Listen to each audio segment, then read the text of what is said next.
Start करते हैं, first question देखते हैं। फर्स्ट क्वेश्चन में क्या कहा गया, what refers to the sum of weather conditions and variations over large area for a long period of time. तो देखिए यहाँ पर बोला गया है वेदर कंडीशंस को अगर जोड़ा जाए, सारी वेदर कंडीशंस देखी जाए, लेकिन एक लार्ज एरिया के लिए देखी जाए और साथ ही साथ लॉन्ग पीरियड ऑफ टाइम के लिए जब वेदर कंडीशंस देखी आती है तो उसको, उस टर्म को क्या कहते हैं। तो फर्स्ट ऑप्शन दिया गया वेदर, जो कि गलत है। सेकंड ऑप्शन दिया गया क्लाइमेट, थर्ड ऑप्शन दिया है season and fourth option is all of the above. तो इसका जो सही आंसर है वो क्या है, climate is the correct answer. Next question देखते हैं। क्वेश्चन नंबर 2 में कहा गया which one of the following places receives highest rainfall in the world. तो हाईएस्ट रेनफॉल कौन रिसीव करता है इनमें से। तो फर्स्ट ऑप्शन दिया है सिलचर, सेकंड ऑप्शन दिया है चेरापूंजी, थर्ड ऑप्शन दिया है मानसराम और फोर्थ ऑप्शन दिया है गुवाहाटी। ठीक है, तो मानसराम जो है वो सबसे ज़्यादा रेनफॉल रिसीव करता है पूरे विश्व में, और ये किस स्टेट में है भारत के, तो ये मेघालय में है। ठीक है, ये बात आप लोग याद रखिएगा। क्वेश्चन नंबर 3 में देखिए कहा गया the wind blowing in the northern plains in summers. तो नॉर्दर्न प्लेन्स में जो गर्मियों में जो विंड ब्लो करती है उसको कौन सी विंड कहते हैं। तो फर्स्ट ऑप्शन दिया है काल बैसाखी, जो कि गलत है। ट्रेड विंड्स भी गलत है, इसका सही आंसर है लू। ठीक है, तो लू is the correct answer of question number 3। Question number 4 देखते हैं। इसमें कहा गया which one of the following causes rainfall during winters. तो विंटर के टाइम पे रेनफॉल कौन कॉज करता है north west part of India में, ये आपको बताना है। तो ये कॉज करता है वेस्टर्न डिस्टर्बेंसेस। तो इसमें जो वेस्टर्न डिस्टर्बेंसेस जो होगा वो इसका सही आंसर होगा। ठीक है, तो नॉर्थ वेस्ट पार्ट में याद रखिएगा, नॉर्थ वेस्ट किधर पड़ेगा, तो ये आपका नॉर्थ होता है, ये वेस्ट है, तो नॉर्थ वेस्ट इस साइड पड़ेगा। तो नॉर्थ वेस्ट साइड में जब विंटर्स होती है उसमें जो रेनफॉल होता है वो किसकी वजह से होता है, तो वेस्टर्न डिस्टर्बेंसेस की वजह से होता है। Next question is question number 5। Question number 5 में कहा गया monsoon arrives in India in approximately in which month. आपको बताना है किस महीने में मानसून भारत में आता है या किस महीने में अराइव करता है, ये आपको इस क्वेश्चन में बताना है। तो ये अराइव करता है अर्ली जून में, मतलब जून की स्टार्टिंग में ये अराइव कर जाता है। नेक्स्ट क्वेश्चन देखते हैं। क्वेश्चन नंबर 6 है। क्वेश्चन नंबर 6 में कहा गया which one of the following characterises the cold weather season in India. तो कोल्ड वेदर सीजन में कौन कौन सी प्रॉपर्टीज़ होती हैं भारत में, ये आपको बताना है। तो फर्स्ट ऑप्शन दिया है warm days and warm nights, गलत है, वार्म डेज नहीं होंगे, वार्म नाइट्स नहीं होंगी। सेकंड दिया गया warm days and cold nights, ये ऑप्शन जो होगा वो सही होगा। ठीक है, तो कोल्ड वेदर सीजन में ज़्यादातर यही होता है कि वार्म डेज होते हैं, दिन थोड़े से गर्म होते हैं, लेकिन जो रात होती है वो बहुत ज़्यादा ठंडी होती है। तो इसमें बी ऑप्शन सही हो जाएगा। नेक्स्ट क्वेश्चन देखेंगे। नेक्स्ट क्वेश्चन में कहा गया which of the following is not an element of weather and climate. तो वेदर और क्लाइमेट का इनमें से कौन सा एलिमेंट नहीं है पूछा गया है। तो फर्स्ट बोला गया है टेम्परेचर, ये एक एलिमेंट होता है। सेकंड रेनफॉल कोई एलिमेंट नहीं होती है, तो इसमें सेवन्थ में बी ऑप्शन जो होगा वो गलत हो जाएगा। एटमॉस्फेरिक प्रेशर भी एक एलिमेंट होता है वेदर और क्लाइमेट का। विंड और ह्यूमिडिटी भी होती है। ठीक है, तो इसमें कौन नहीं होता, तो रेनफॉल नहीं होती है। नेक्स्ट क्वेश्चन, क्वेश्चन नंबर 8 देखिए। क्वेश्चन नंबर 8 में क्या कहा गया on the basis of generalised monthly atmospheric condition the year is divided into season such as winter, summer and rainy season. क्या बात सही है। तो देखिए जो मंथली एटमॉस्फेरिक कंडीशंस होती हैं, मतलब पूरे महीने की जो एटमॉस्फेरिक कंडीशंस होती हैं, उस हिसाब से ईयर को कुछ सीजन्स में डिवाइड किया है। वो सीजन्स कैसे कैसे हैं, तो उन सीजन्स को कहते हैं विंटर, समर और रेनी। तो ये ऑप्शन जो है बिल्कुल सही है, मतलब जो स्टेटमेंट दिया है that is totally correct. Question number 9 देखिए। 9th क्वेश्चन में क्या कहा गया the word monsoon is derive from Arabic word मौसम। तो देखिए पहली बात तो आपको याद रखनी है कि मानसून वर्ड जो है वो अरबिक वर्ड से डिराइव किया गया और उस अरबिक वर्ड का नाम है मौसम। अब आपको बताना है इस मौसम का मतलब क्या होता है। तो फर्स्ट ऑप्शन दिया है क्लाइमेट, सेकंड ऑप्शन दिया है सीजन, थर्ड ऑप्शन दिया है विंड और फोर्थ ऑप्शन दिया है रेनफॉल। तो इसका जो मतलब है वो क्या होता है, सीजन होता है, मतलब मौसम का मतलब हो जाएगा सीजन। नेक्स्ट क्वेश्चन देखते हैं। नेक्स्ट क्वेश्चन नंबर 10 है। इसमें कहा गया monsoon refers to the seasonal reversal in the wind direction during a dash. ठीक है, तो जो सीजनल रिवर्सल होता है वो ड्यूरिंग अ वीक होता है, मंथ होता है, ईयर होता है या डिकेड होता है। तो मॉनसून क्या कहलाता है, मॉनसून के बारे में ये एक स्टेटमेंट दिया गया है। तो ड्यूरिंग अ ईयर, यहाँ पे ईयर वर्ड आना चाहिए, year will be the correct answer. ठीक है, तो monsoon refers to the seasonal reversal in the wind direction during a year. तो पूरे साल में जो सीजनल रिवर्सल होता है विंड का, उसको क्या कहते हैं हम लोग, मॉनसून कहते हैं। नेक्स्ट क्वेश्चन में कहा गया क्वेश्चन नंबर 11 है the climate of India is described as dash type. तो इंडिया का जो क्लाइमेट है वो कैसा है। तो first humid, second is hot, third is monsoon and fourth is Mediterranean. ठीक है, तो इसका जो सही आंसर हो जाएगा वो क्या हो जाएगा, मॉनसून क्लाइमेट है भारत में। Next question is question number 12 in Asia monsoon type of climate is found mainly in which region. तो देखिए एशिया में जो मानसून टाइप ऑफ क्लाइमेट पाया जाता है वो साउथ सदर्न रीजन में भी पाया जाता है और साउथ ईस्ट रीजन में भी पाया जाता है। तो इसका आंसर क्या हो जाएगा, ऑप्शन नंबर सी सही हो जाएगा, मतलब both A and B are correct. Question number 13 में देखिए, 13 में कहा गया in Thar desert the dash temperature में rise to 50 degree Celsius and drops down to 50 degree Celsius the same dash. ठीक है, तो बहुत सिंपल सा क्वेश्चन है। इसमें बोला गया है थार डेजर्ट, आप लोग को पता होगा थार डेजर्ट होता क्या है कि ये मतलब दोपहर के टाइम पे डे टाइम पे बहुत ज़्यादा गर्म होता है और रात में बहुत ज़्यादा ठंडा हो जाता है, ये कह सकते हैं ठंडा हो जाता है। ठीक है, बहुत ज़्यादा ठंडा तो नहीं लेकिन 15 डिग्री सेल्सियस अप्रॉक्सीमेटली हो जाएगा, ये आपको समझना है। तो इसमें डे और नाइट इसका आंसर सही हो जाएगा। Means in the Thar desert day temperature may rise to 50 degree Celsius, मतलब दिन में तापमान कितना हो जाता है 50 डिग्री सेल्सियस हो जाता है, और रात में तापमान कितना आता है, रात में टेम्परेचर आता है 15 डिग्री सेल्सियस। क्वेश्चन नंबर 14 देखेंगे, 14 में कहा गया precipitation is mostly in the form of dash in upper part of Himalayas. तो हिमालय के अपर पार्ट में जो प्रेसिपिटेशन होती है वो किस फॉर्म में होती है, तो वो मेनली होती है स्नोफॉल के फॉर्म में। ठीक है, तो मतलब एक तरीके से स्नोफॉल होती है अपर हिमालयाज के फॉर्म में, अपर हिमालयाज में, ये आप लोग को याद रखना है। नेक्स्ट क्वेश्चन देखेंगे, क्वेश्चन नंबर 5 है। इसमें कहा गया आइडेंटिफाई द इनकरेक्ट स्टेटमेंट। तो फर्स्ट कहा गया the annual precipitation varies from 400 centimetre in Meghalaya to less than 10 centimetre in Ladakh. तो देखिए मेघालय में कितनी ज़्यादा वर्षा हो रही है, कितनी ज़्यादा रेनफॉल हो रही है, 400 सेंटीमीटर की अप्रॉक्सीमेटली हो रही है, एनुअल रेनफॉल है, ये एवरेज है। और लद्दाख में आप देख सकते हैं कितनी कम हो रही है, अप्रॉक्सीमेटली 10 सेंटीमीटर हो रही है लद्दाख में और वेस्टर्न राजस्थान, मतलब यहाँ पर जो प्रेसिपिटेशन होती है, जो रेनफॉल होती है, बहुत ही कम होती है। तो बिल्कुल सही स्टेटमेंट है। सेकंड में कहा गया Tamil Nadu coast get up large proportion of its rain during October and November. तो ये भी आपको समझना है कि देखिए ज़्यादातर जगहों पे जो रेनफॉल हो रही है वो अलग टाइम पे हो रही है, लेकिन तमिलनाडु में अगर देखा जाए तो ज़्यादातर जो रेन होती है वो किस मंथ में होती है, तो अक्टूबर और नवंबर में होती है। ये भी स्टेटमेंट बिल्कुल सही है, तो दोनों स्टेटमेंट सही हो गए। थर्ड में दिया गया there is decrease in rainfall generally from east to west in the northern plains. तो देखिए ईस्ट से वेस्ट की तरफ अगर आप आएंगे, ईस्ट से वेस्ट की तरफ अगर आप आएंगे नदर्न प्लेन्स में, तो रेनफॉल क्या होती है, अक्सर डिक्रीज होती है, मतलब ईस्ट में ज़्यादा होती है और वेस्ट में कम होती है इन नदर्न प्लेन्स। तो तीनों ही जो स्टेटमेंट दिए गए हैं बिल्कुल करेक्ट है, तो इसका सही आंसर क्या हो जाएगा, इनकरेक्ट पूछा गया था तो नन ऑफ दी अबव, मतलब कोई भी स्टेटमेंट इनकरेक्ट नहीं है। नेक्स्ट क्वेश्चन, क्वेश्चन नंबर 16 में कहा गया most part of the country receive rainfall from.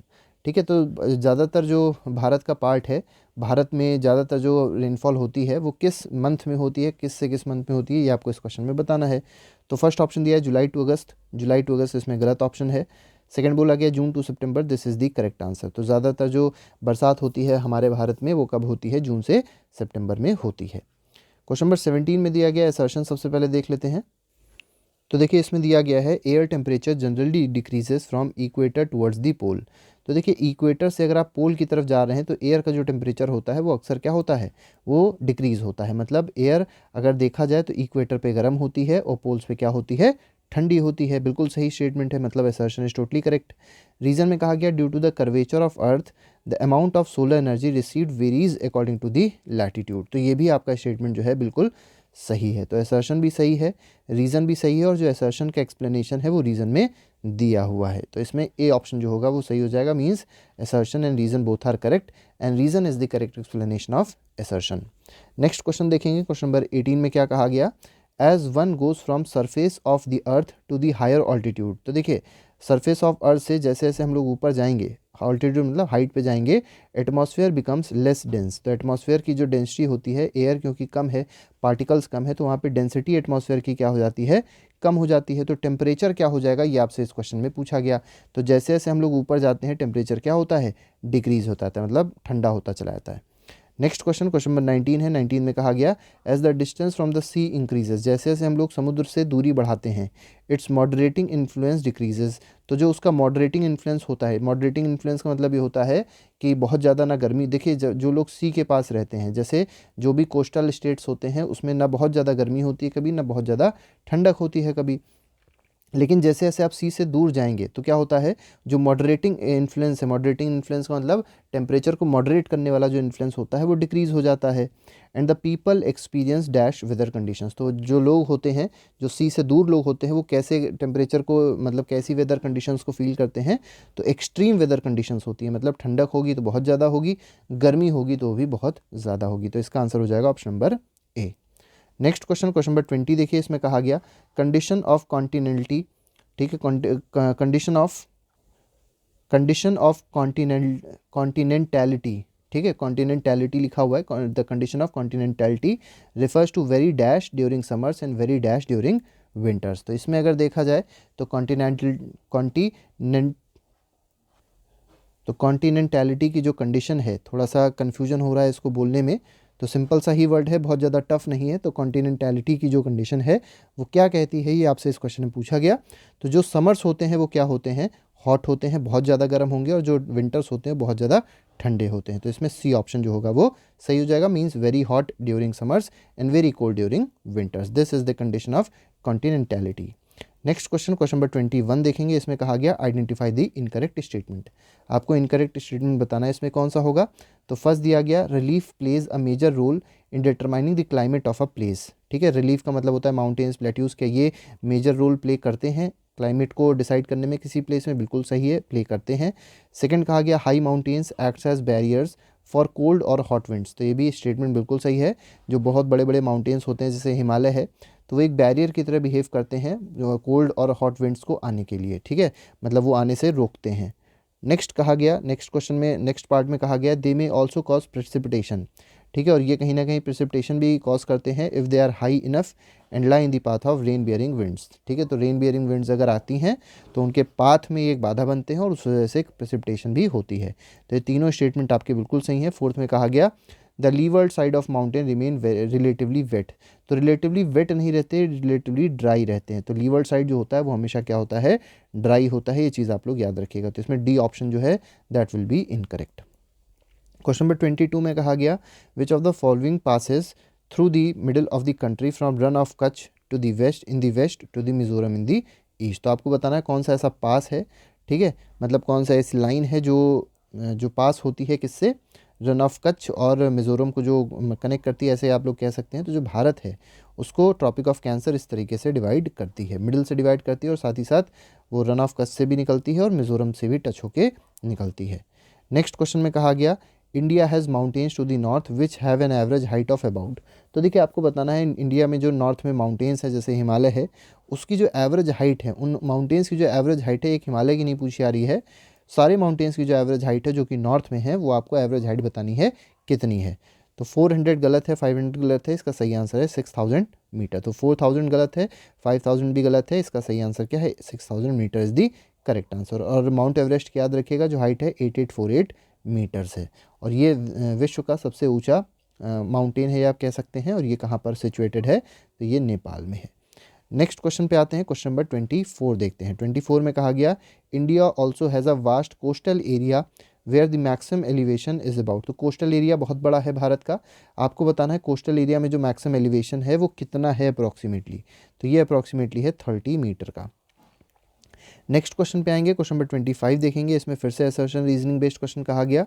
Assertion दिया गया है the Himalayas prevent the cold winds from central Asia from entering the sub continent, बिल्कुल सही बात है, ठीक है। तो हिमालयाज क्या करते हैं, प्रिवेंट करते हैं, कोल्ड विंड नहीं आने देते, कहाँ से, सेंट्रल एशिया से, ठीक है, भारत में वो कोल्ड विंड नहीं एंटर कर पाती है, हिमालयाज इसको प्रिवेंट करते हैं। अगर हिमालयाज ना होते, इसका मतलब कहीं ना कहीं जो टेम्परेचर होता हमारे भारत का बहुत ज़्यादा ठंडा होता सेंट्रल एशिया की ठंडी हवाओं की वजह से। रीजन में दिया गया it is because of these mountains that Indian sub continent experiences comparatively milder winters as compare to the central Asia. तो सेंट्रल एशिया में तो बहुत ज़्यादा ठंडा होता है, लेकिन भारत में ठंडक तो होती है लेकिन माइल्ड होती है, मतलब एक बहुत बहुत कम टेम्परेचर नहीं होगा लेकिन टेम्परेचर कम होता है। ये इसी वजह से है, किसकी वजह से, हिमालय की वजह से। तो बिल्कुल सही है, असर्शन भी सही है, रीज़न भी सही है, और एक्सप्लेनेशन भी इसका जो दिया गया है बिल्कुल सही है। लेकिन हम लोग इसमें एक्सप्लेनेशन को सही नहीं बोल सकते। अगर इसका उल्टा होता, जैसे मान लीजिए ये जो दूसरा स्टेटमेंट दिया, अगर ये असर्शन में होता और असर्शन का स्टेटमेंट रीज़न में होता, तब दोनों स्टेटमेंट सही होते और रीज़न भी सही होता। लेकिन यहाँ पे असर्शन सही है, रीज़न सही है, लेकिन एक्सप्लेनेशन का कोई मतलब यहाँ पर नहीं है, तो दोनों अपने में ही बिल्कुल सही हैं। नेक्स्ट क्वेश्चन, क्वेश्चन नंबर 26 है, विच of the following factor does not effect the India's climate. तो इंडिया का क्लाइमेट कौन सा फैक्टर डिसाइड नहीं करेगा, तो लैटीट्यूड डिसाइड करेगा, ऑल्टीट्यूड भी डिसाइड करेगा, प्रेशर एंड विंड डिसाइड करते हैं, लेकिन रेनफॉल डिसाइड नहीं करता। तो इसमें डी ऑप्शन सही हो जाएगा। क्वेश्चन नंबर 27 में कहा गया the climate and the associated weather condition in India are govern by the following atmospheric conditions. तो देखिए कौन कौन सी कंडीशन पे डिपेंड करता है भारत का क्लाइमेट, ये आपको बताना है। तो फर्स्ट दिया है प्रेशर एंड सरफेस विंड्स, ठीक है। अपर एयर सर्कुलेशन पे डिपेंड करता है, ये भी ठीक है। Western cyclonic disturbances, tropical cyclone, इन तीनों पे मतलब सब पे ही डिपेंड करता है। तो इसका आंसर क्या हो जाएगा, ऑल ऑफ दी अबव हो जाएगा। नेक्स्ट क्वेश्चन कहा गया question number 28, India lies in the region of dash winds. तो इंडिया किस रीजन में लाई करता है, तो नॉर्थ ईस्टर्ली विंड्स के रीजन में लाई करता है। तो इसमें सी ऑप्शन सही हो जाएगा, बहुत ही ज़्यादा इंपॉर्टेंट ये क्वेश्चन है। Next question, question number 29, which of the following is incorrect about north easterly winds. तो नॉर्थ ईस्टर्ली विंड्स के बारे में कौन सी बात गलत है, ये आपको इस क्वेश्चन में बताना है, ठीक है। तो फर्स्ट दिया गया these winds originate from sub tropical high pressure belt of northern hemisphere, बिल्कुल ठीक है। सेकंड कहा गया they blow southward get deflected to the right due to Coriolis force and move toward the equatorial low pressure area, भी सही है। Third दिया गया these winds carry little moisture as they originate and blow over land, ये भी सही है। अब देखिए लो मॉइस्चर था, तो यहाँ पर जो चौथा ऑप्शन दिया गया उसमें कहा गया they bring a lot of rain, तो ये लॉट ऑफ रेन नहीं होगा, बहुत कम रेन या तो कोई भी रेन यहाँ पर ये नहीं लाते हैं। तो इसमें ऑप्शन डी जो है वो गलत है। नेक्स्ट क्वेश्चन, क्वेश्चन नंबर 30 देख लेते हैं। 30 में कहा गया an apparent force causing the earth rotation, ठीक है। तो अर्थ रोटेशन कॉज करने वाला जो फोर्स होता है उस फोर्स को क्या कहते हैं, उस फोर्स को कहते हैं कोरोलिस फोर्स। ये एक अपेरेंट फोर्स है, ठीक है, और किसकी वजह से होता है, अर्थ के रोटेशन की वजह से होता है। तो ऐसे फोर्स को क्या कहेंगे, कोरोलिस फोर्स कहते हैं। नेक्स्ट क्वेश्चन में कहा गया अकॉर्डिंग टू फेरेल्स लॉ के हिसाब से Coriolis force is responsible for deflecting winds, ठीक है। तो विंड्स को डिफ्लेक्ट करने का काम कौन कर रहा है, तो कोरोलिस फोर्स करती हैं, लेकिन किधर करती हैं ये आपको इस क्वेश्चन में बताना है। तो याद रखिएगा, अगर नॉर्दर्न हेमिस्फीयर में देखा जाए तो ये राइट की तरफ डिफ्लेक्शन करती है, और सदर्न हेमिस्फीयर की तरफ देखा जाए तो ये लेफ्ट की तरफ डिफ्लेक्शन करती है। कौन, कोरोलिस फोर्स। किसको डिफ्लेक्ट करती है, विंड्स को डिफ्लेक्ट करती है, ये चीज़ आप लोग को याद रखनी है। तो नॉर्दर्न हेमिस्फीयर पे जो विंड डिफ्लेक्ट होगी राइट की तरफ, और सदर्न हेमिस्फीयर पे जो विंड डिफ्लेक्ट होगी वो लेफ्ट की तरफ डिफ्लेक्ट होगी। नेक्स्ट क्वेश्चन, क्वेश्चन नंबर 32 है, an important component of this flow is the jet stream, the upper air circulation is in the region is dominated by westerly flow. चलिए question कोई ऐसा question नहीं रह गया। क्वेश्चन नंबर 33 देखते हैं। इसमें कहा गया the duration of monsoon is between dash days from early June to mid September, ठीक है। तो आपको बताना है जो ड्यूरेशन होता है मानसून का जून से लेकर मिड सितंबर तक वो कितने दिन का है। तो ये अप्रॉक्सीमेटली 100 टू 120 डेज़ का होता है। तो 33 का आंसर कौन सा सही हो जाएगा, ऑप्शन नंबर डी सही हो जाएगा। क्वेश्चन नंबर 34 देख लीजिए। इसमें कहा गया the monsoon arrives at the southern tip of Indian peninsula generally by first week of dash, ठीक है। तो आपको बताना है फर्स्ट वीक, किसके फर्स्ट वीक में जो मानसून होता है वो अराइव करता है, और कहाँ अराइव करता है, इंडियन पेनिनसुला पे अराइव करता है। तो ये आपको ये क्वेश्चन का आंसर बताना है। तो इसका आंसर क्या हो जाएगा, फर्स्ट वीक ऑफ जून हो जाएगा।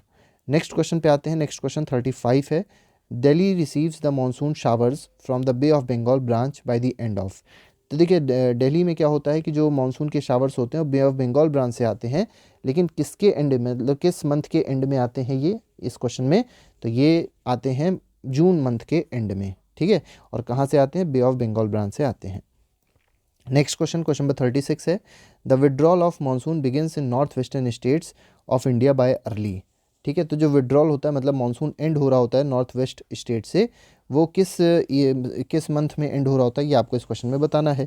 एंड हो रहा होता है सितंबर में, ठीक है। तो इसका जो सही आंसर हो जाएगा दैट विल बी सितंबर। तो जून में आया और सितंबर में चला जाता है। नेक्स्ट क्वेश्चन 37 है, which season begins from mid November to in northern India and stays till February. तो मिड नवंबर में आता है और फरवरी तक रहता है। कौन सा सीज़न है, तो ये विंटर सीजन, जाड़े का मौसम है।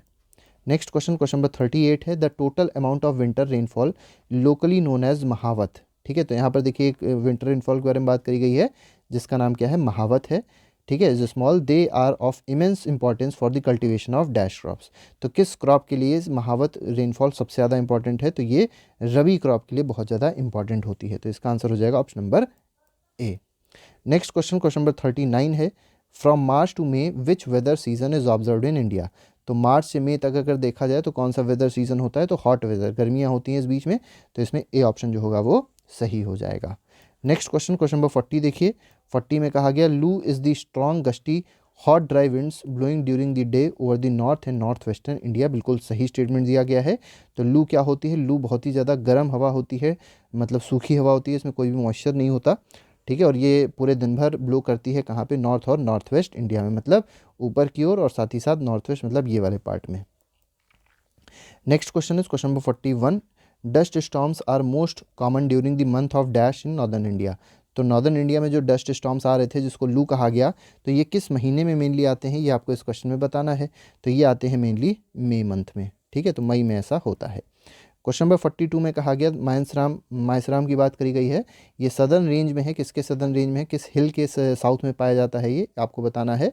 हाईएस्ट यहाँ पे रेनफॉल होती है, एवरेज रेनफॉल होती है पूरे विश्व में, तो ये पाया जाता है कहाँ पर, खासी में, ठीक है। तो खासी हिल्स, गारो खासी जयंतिया, ये मेघालय की हिल्स हैं जिसमें खासी हिल्स में क्या पाया जाता है, मानसराम मिलता है। मतलब मानसराम जो है वो कहाँ लोकेटेड है, तो खासी हिल्स में लोकेटेड है, और खासी हिल्स के कहाँ पे, सदर्न रेंज में। नेक्स्ट आते हैं, नेक्स्ट क्वेश्चन देखते हैं, क्वेश्चन नंबर 43 है, इसमें कहा गया the month of October and November forms a period of transition from hot rainy season two dry winter condition. देखिए होता क्या है, जो जो विंटर्स होते हैं वो आ रहे होते हैं और समर जा रहे होते हैं, किस महीने में, अक्टूबर से नवंबर के महीने में। तो ये स्टेटमेंट जो दिया गया बिल्कुल सही है, ठीक है, तो इसमें ट्रू ऑप्शन सही होगा। 44 देखते हैं, इसमें क्या कहा गया, दो स्टेटमेंट दिए गए हैं, स्टेटमेंट 1 और स्टेटमेंट 2। इसमें फर्स्ट स्टेटमेंट दिया गया, the retreat of monsoon is marked by clear skies and rising temperature, बिल्कुल सही है, ठीक है। और स्टेटमेंट 2 में कहा गया, while day temperature are high night are cool and pleasant, ये भी स्टेटमेंट आपका बिल्कुल सही है। तो रिट्रीट मानसून के बारे में यहाँ पर बात करी गई है, दोनों स्टेटमेंट रिट्रीट मानसून के बारे में बिल्कुल सही है, तो इसमें both 1 and 2 are correct answer हो जाएगा। लास्ट क्वेश्चन देखेंगे, आज का एमसीक्यू का लास्ट क्वेश्चन है, इसके बाद हम लोग कुछ क्वेश्चंस शॉर्ट नोट्स वाले देखेंगे। तो देखिए इसमें क्या कहा गया, owing to the conditions of high temperature and humidity the weather becomes rather oppressive during day which is known as dash, ठीक है। तो ये कंडीशन दी गई है, इस कंडीशन में आपको समझना है। देखिए इसमें होता क्या है, जो कंडीशन है वो ये है कि टेम्परेचर बहुत ज़्यादा होगा, ह्यूमिडिटी भी बहुत ज़्यादा होगी, तो ऐसी जो कंडीशन होती है उसको क्या कहते हैं, this is called October heat, ठीक है। तो इसमें बी ऑप्शन जो होगा वो सही हो जाएगा। नेक्स्ट क्वेश्चन देखते हैं। तो देखिए नेक्स्ट क्वेश्चन में कहा गया, what are the 6 major controls of climate in any place, ठीक है। तो मेजर कंट्रोल जो होते हैं, 6 मेजर कंट्रोल्स होते हैं क्लाइमेट के, जो क्लाइमेट को कंट्रोल करते हैं। वो पहला है लैटीट्यूड, दूसरा है ऑल्टीट्यूड, तीसरा है प्रेशर एंड विंड सिस्टम, ये भी कहीं ना कहीं क्लाइमेट को कंट्रोल करता है। इसके बाद डिस्टेंस फ्रॉम द सी की जो डिस्टेंस होती है, जिसको अभी हमने बताया था कॉन्टिनेंटली के बोलते हैं, ठीक है। अब इसके बाद देखते हैं ओशन करंट जो होती हैं, ओशन करंट्स मतलब वार्म करंट्स और कोल्ड करंट जो होती हैं, ये भी कंट्रोल करती हैं क्लाइमेट को, और साथ ही साथ रिलीफ फीचर जैसे माउंटेन्स हैं। तो ये सब के सब ऐसे फीचर्स होते हैं जो किसी भी जगह के क्लाइमेट को कंट्रोल करते हैं। नेक्स्ट क्वेश्चन में देखिए कहा गया है, explain distribution of rainfall in India. तो इंडिया में जो रेनफॉल का डिस्ट्रीब्यूशन है वो बहुत अनइवन सा है, उसकी बारे में यहाँ पर डिस्कशन करना है। तो वेस्टर्न कोस्ट की बात करी गई है, तो part of western coast and northern eastern India receive over 400 centimetre of rainfall annually. मतलब देखिए यहाँ पे वेस्ट कोस्ट की बात करी गई है, जो वेस्ट में कोस्ट है, और नॉर्थ ईस्ट में जो नॉर्थ ईस्टर्न इंडिया है, मतलब इंडिया का जो नॉर्थ ईस्ट पोर्शन है, उसमें बहुत ज़्यादा रेनफॉल होती है, अप्रॉक्सीमेटली 400 सेंटीमीटर तक की रेनफॉल वहाँ पर होती है। यहाँ पर बात करी गई वेस्टर्न राजस्थान की, गुजरात की, हरियाणा की, पंजाब की, यहाँ पर रेनफॉल बहुत ही कम है, और कितनी अप्रॉक्सीमेटली 60 सेंटीमीटर की ही बस रेनफॉल होती है, ठीक है। अब अगर आप डेक्कन प्लेट्यू के पास आएंगे, डेक्कन प्लेट्यू में देखेंगे, ईस्ट ऑफ सह्याद्रीज में देखेंगे, तो यहाँ दोनों जगहों पे रेनफॉल की वैल्यू जो है, रेनफॉल पैटर्न जो है बहुत ही कम है, ठीक है। अब स्नोफॉल की अगर बात करी जाए, तो ये हिमालय पर्वतों के पास में ही, जहाँ पे हिमालयन रीजन है वहीं पे ही स्नोफॉल होती है, जैसे हिमाचल प्रदेश की बात कर लें, उत्तराखंड की बात कर लें, जम्मू एंड कश्मीर की बात कर लें, ठीक है। नेक्स्ट में कहा गया, the annual rainfall is highly variable from year two year. अब वो ईयर टू ईयर भी डिपेंड करती है कि रेनफॉल कभी ज़्यादा होती है तो कभी कम होती है। नेक्स्ट क्वेश्चन में कहा गया जेट स्ट्रीम्स के बारे में बताना है कि व्हाट आर जेट स्ट्रीम्स। तो देखिए जेट स्ट्रीम्स होते क्या है, नैरो बेल्ट्स होती हैं, हाई ऑल्टीट्यूड, अप्रॉक्सीमेटली इतने ऑल्टीट्यूड पे 12,000 मीटर ऑल्टीट्यूड पे होती हैं ये, ठीक है। वेस्टर्ली विंड्स होते हैं ट्रोपोस्फेयर में, ठीक है। तो ये किसकी नैरो बेल्ट्स हैं, तो वेस्टर्ली विंड्स की नैरो बेल्ट है, और जो कहाँ पाई जाती हैं, ट्रोपोस्फेयर में पाई जाती हैं। सेकंड में कहा गया देयर स्पीड वेरीज फ्रॉम, बहुत तेज़ स्पीड से चलती है, मतलब 110 किलोमीटर पर आवर इनकी समर में स्पीड होती है, गर्मियों में स्पीड इतनी ज़्यादा होती है, और ठंडक में, जाड़े के मौसम में जो स्पीड होती है वो कितनी होती है, 184 किलोमीटर पर आवर अप्रॉक्सीमेटली होती है, ठीक है। A number of separate jet streams have been identify, मतलब कई तरह की जेट स्ट्रीम्स पाई गई हैं, देखी गई हैं।